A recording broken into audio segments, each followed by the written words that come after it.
Okay, so you've invited somebody around from dinner. You haven't got a lot of time. You had to clean the kitchen, clean the house, all the rest of it, make the place presentable. You still want to make a dinner that's high impact, high flavour, with minimum effort and cost. The clock's ticking.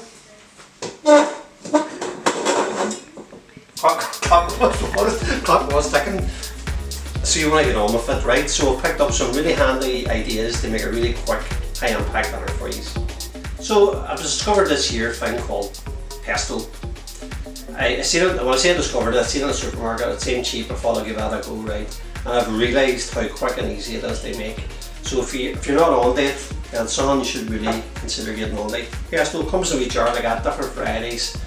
If you wanted to, apparently it's easy enough to make it yourself, get up, mash it together with pesto and mortar and basil and olive oil and stuff like that. But I don't think it's necessary when you can get it on a wee jar like that, it's a lot handier.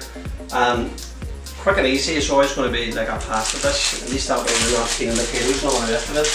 Now this particular dish you could use many different types of pasta.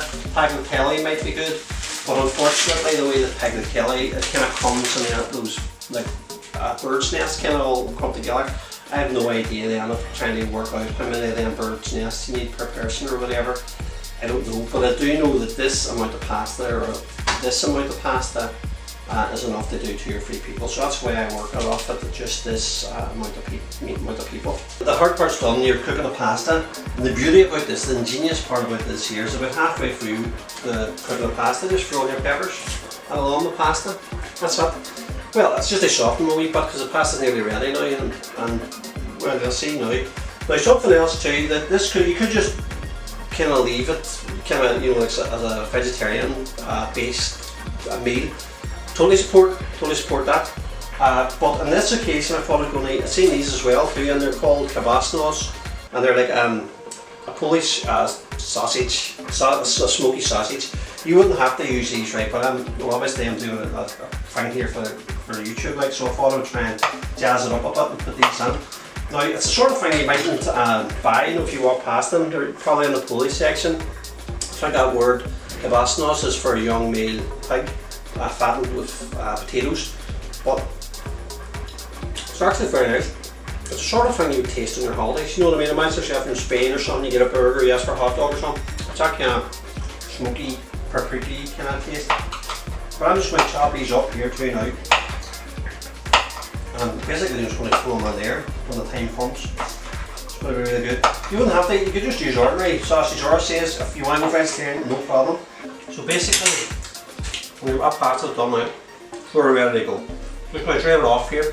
So this is the beauty of this now, right? So this pasta here, I don't know if you can see it or whatever, it's just fine cooked. I'll drain the water off it, but I probably couldn't drain it if you're making like pasta. Oh, sorry, I'm meant to be telling you about the pesto. Yes, this is the magic ingredient. Just bang a little pesto on top of that stuff, then the pasta.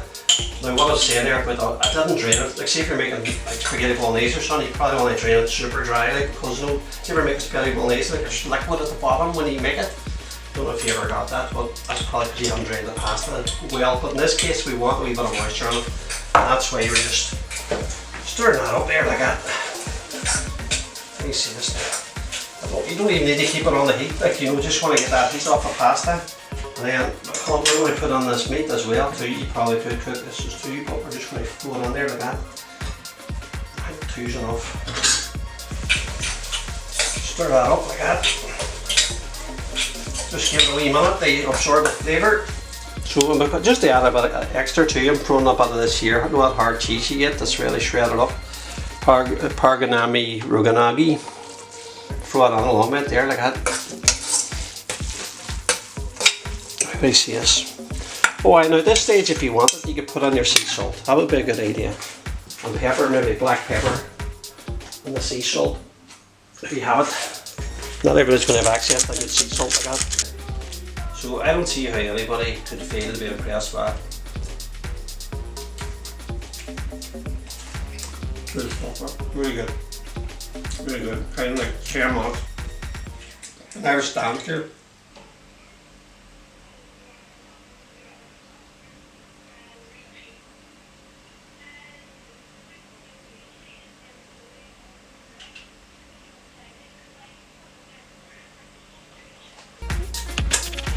I was making it, but basically you don't even have to. You just put the thing on there, thing go away and get your shot, tidy it up or whatever, and boom, done it. Beautiful.